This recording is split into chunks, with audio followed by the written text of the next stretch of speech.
Hello, welcome to Rush's Cafe. So, my name's David, and I just wanted to start this coffee channel to start doing some coffee tastings. So, I love coffee. I know a lot of people like coffee, and I was trying to think of what is something that I could do for a YouTube channel that I could really just connect with people and coffee tastings. Go through, talk about different coffees. Today, we're going to be trying Stock and Crown. This is coffee I've never had before. But we're gonna brew it up right here, give it a try, and see what it tastes like. I'll kind of describe it to you, and then we'll just talk about some coffee. What do you say? Let's go to it. So for myself, I generally like to brew. The method I brew will really depend on the type of coffee that I'm doing.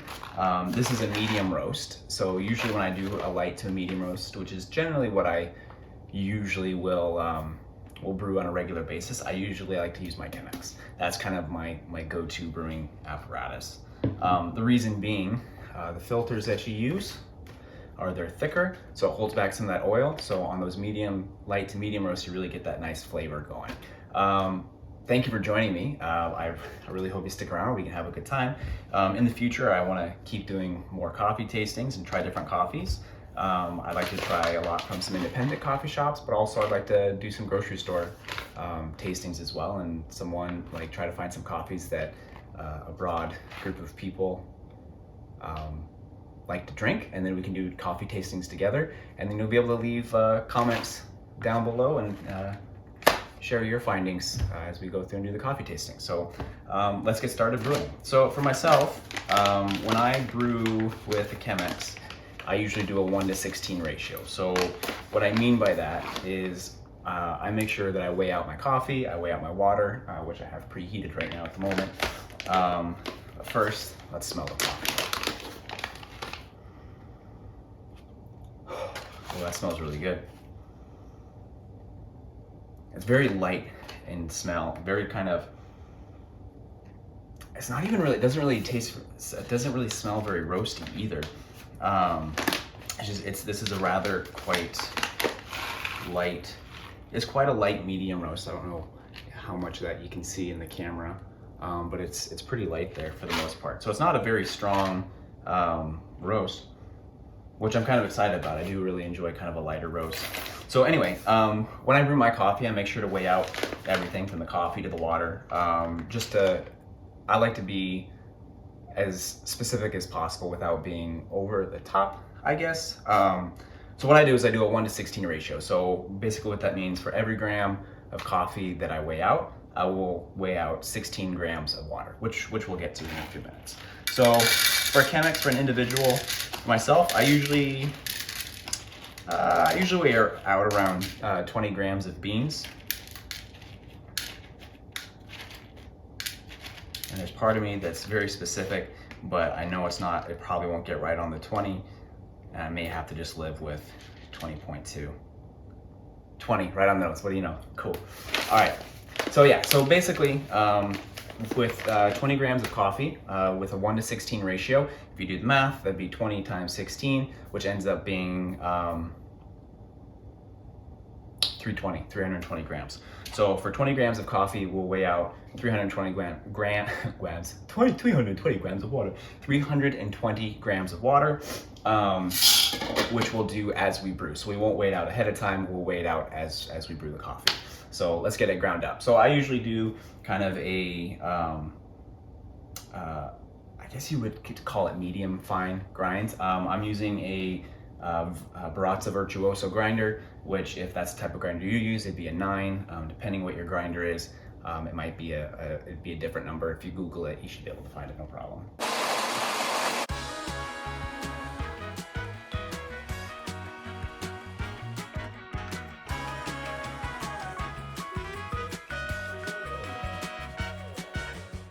Perfect. I like to make sure to get every last bean, because if it's not perfect, it drives me crazy. Which is kind of funny considering a few minutes ago I said, I don't like it to be too perfect. Anyway, all right, so ahead of time, what you do with the Chemex, I'm not sure how many of you brewed with the Chemex, how many of you don't, whether you do a drip, French press, whatever your preferred method is. So when it comes to things like pour overs, so Hario brand has a pour over called V60, similar in shape, different type filter. Chemex filters are thicker, and that's what makes them special. So the Chemex, it's not special because of this, it's special because of this. So you could actually use the Chemex filter on a different pour over apparatus with the same effect. So anyway, any type of paper filter that you use, if you're doing a pour over, you definitely want to make sure to wet it first with some hot water, just to kind of get rid of that papery taste.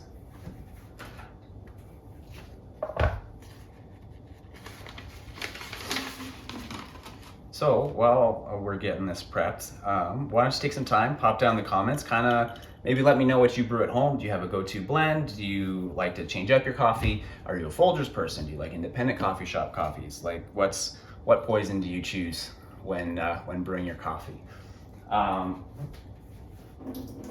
Personally, my favorite coffee roaster, I will actually talk about in a different video, and we'll do a tasting of that as well. So in future videos, I'll bring in my favorite coffee from my favorite roastery, and we'll do a tasting of that as well.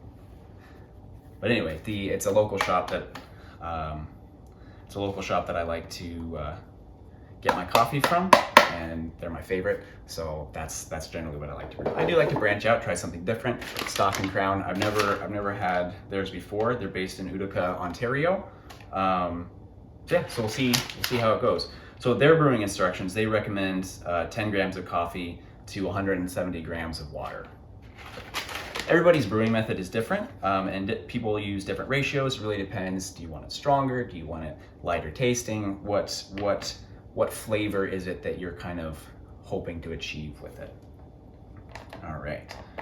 So 320 is what we're going to be weighing out to. So the water's already preheated, so let's get started on the brew. So for anybody who hasn't really ever done pour over before, basically what we do is we get some of the water in on top to be able to do what's called a bloom. So that way there's that initial wetness of the coffee, and to kind of let it degas a little bit more. I can always do a video on that later on, but there's also lots of how-tos, how to brew on a Chemex, how to brew on AeroPress. There's a lot of how-to videos that you can check out that go into detail and explain a lot of the reasons as to how we brew the way we brew certain coffees.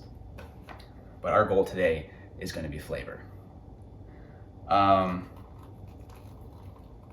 When brewing different coffees at home, usually you're going to want to, if you have a light to medium roast, you're going to want to do a paper type filter, a pour over type brewing method, because it will hold those oils back and you'll get more from your coffee.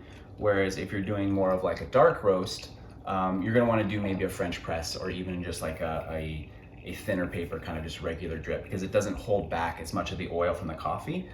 So you're getting more of the kind of the deep dark flavors that dark roasts were intended for.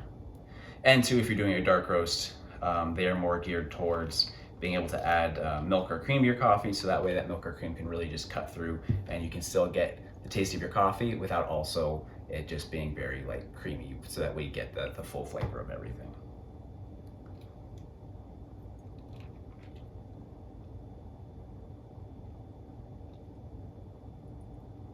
So my hope with this channel is to be able to connect with other people who enjoy coffee, to be able to just kind of chat about the different things, and do coffee tastings. I noticed there's not really a whole lot of, I haven't come across really any channels that do coffee tastings online.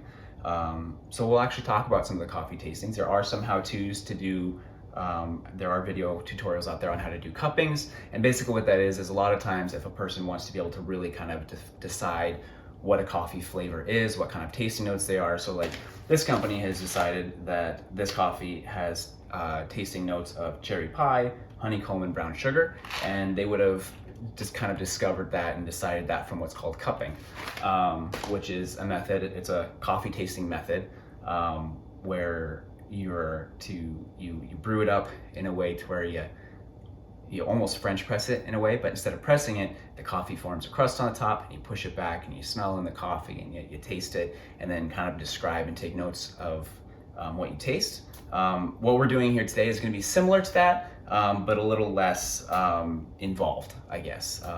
This is going to be more on a just enjoyable level to kind of help you be able to understand how to do just a basic coffee tasting, so you can describe your coffee and have a better appreciation for the process that the companies go through to roast and bring you the coffee that you have here. So yeah, so a little bit about these guys. Like I said, I never had them before. They're new to me. I actually just heard about them today when I picked this up. But this one is called so it's Stock and Crown Coffee Company, and it's called Local Legend. And it says on the back, whether you crochet hats for your pet parrot or strictly enjoy listening to underground polka music, we believe that great coffee should be for all people. Joyfully dedicated to our mission, we see coffee as a tool to foster human connection. We do this by roasting high quality, fair trade, and organic coffees, as well as supporting local organizations in our community. So that's pretty cool. They seem like a pretty legit company. I was looking at them online earlier today on their Instagram, and they seem to have a lot of fun. And yeah, it's pretty cool actually. Yeah, so I'm really looking forward to this one, because a lot of times, when you describe a coffee as to the type of roast, whether it's medium, whether it's dark roast, it can vary depending on a person's opinion. In the roasting process, there are certain markers that the roaster is able to tell what area of roast it is. But even when you get into the medium roasts, there is darker medium, and then there's lighter medium, and then on the dark side, there's really dark, and then there's kind of lighter dark. There's a spectrum with each section of coffee. So this is on a lighter roast. I actually, for myself, I'm assuming they probably got it past the one particular point. So when roasters are roasting coffee, one of the things they do is they listen for what's called first crack, second crack. And what that means is that as they're roasting, there will be a point where the coffee beans will start to make like a crack sound. And that's kind of their markers as to whether you're into a light or medium roast. So I'm assuming, since they've labeled this a medium roast, that they made it to the appropriate crack. I honestly don't remember whether it's first or second crack for a medium roast. I would have to look that up to see, because I can't remember off the top of my head at the moment. But looking at the beans, personally, I would actually consider this a light roast. I wouldn't even necessarily say that it's a medium roast looking at it. But I mean, they said it's a medium roast, so I'm assuming in the roasting process they got to the point. But there's definitely a lighter medium for sure. I can't do it. I forgot I need a mug. How am I supposed to taste coffee if I don't have a mug?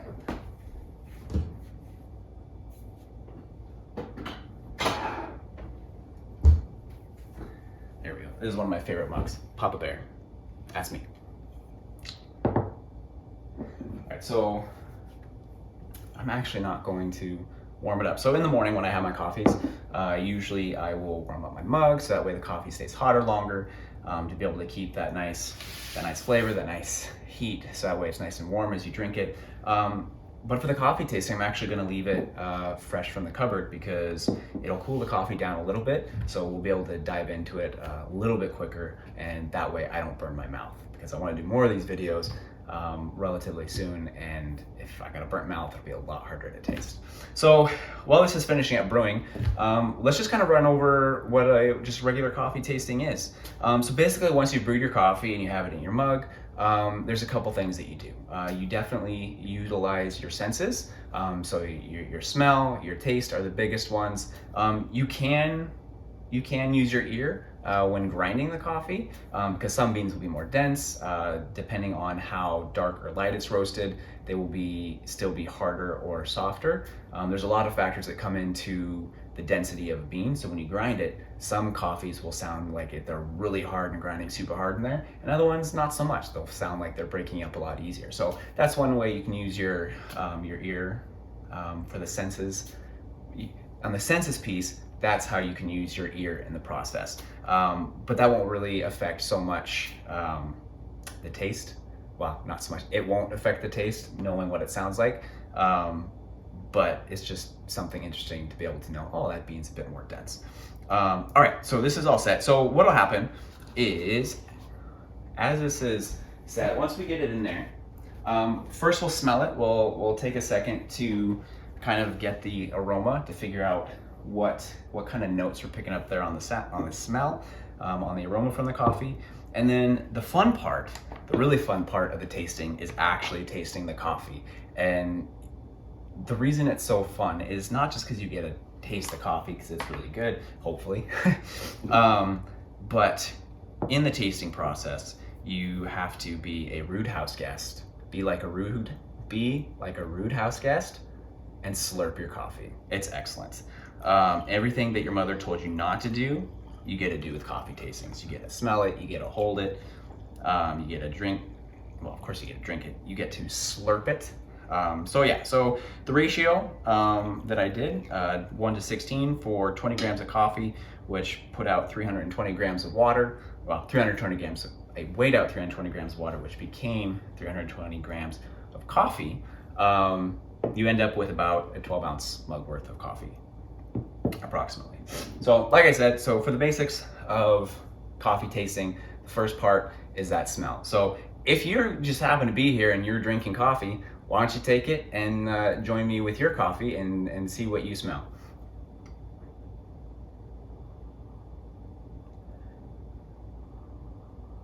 So this one is almost very nutty and grassy at the same time, almost as if as if a peanut went running through a grassy field and got blown up with fire. Because it's not super roasty. It's like I was saying, it is rather light.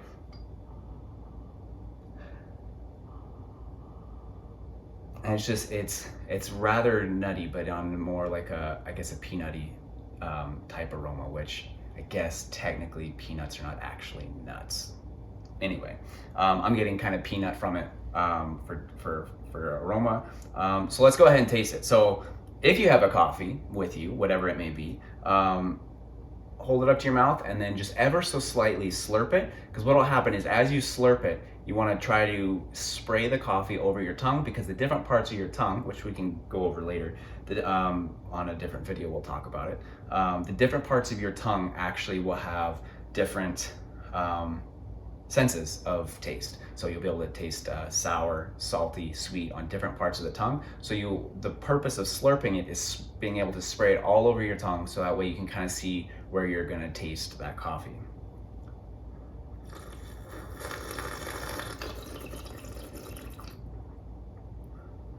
Ooh.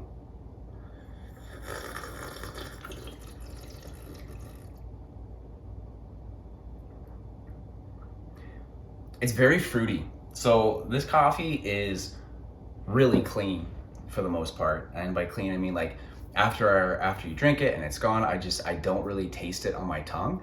The flavor's there, just kind of right in the middle. The first taste, as soon as you slurp it, you don't really hear, I don't really hear it. Yeah, of course I don't hear it.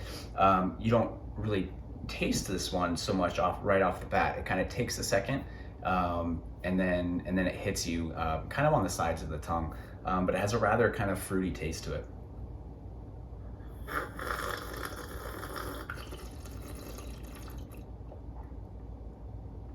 I really like it. Aside from the fruitiness, there's definitely a grassy flavor to it. The flavors aren't super strong of the coffee, so I'm not really picking up a whole lot of specifics in regards to flavor profile. Let's actually review what the bag said again. So they had said cherry pie, so okay, that'd be the fruity flavor probably. Honeycomb and brown sugar, yes. It is a rather sweet coffee. This is definitely one that you could drink black, no problem. If you're not normally a black coffee drink, if you're not normally a person who drinks black coffee, you'd probably be okay with this one. This is one that doesn't feel like it would upset the stomach very much. It definitely doesn't linger in the mouth, and there is a natural sweetness to it. So like they said, I think, yeah, honeycomb and brown sugar, there's definitely a sweetness there, and a fruitiness, which is, I guess, that cherry pie.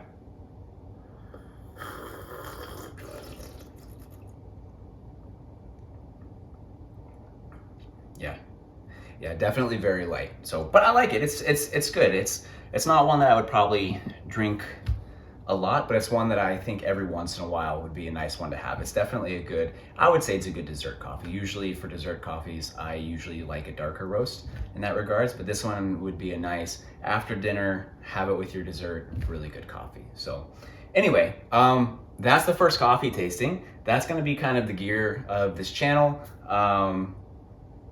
Yeah, so I hope to see you here next time. When we actually, on the next video, I'm going to do a tasting of coffee from my personal favorite roaster. And yeah, thank you for joining me here at Rush's Cafe, and we'll see you next time.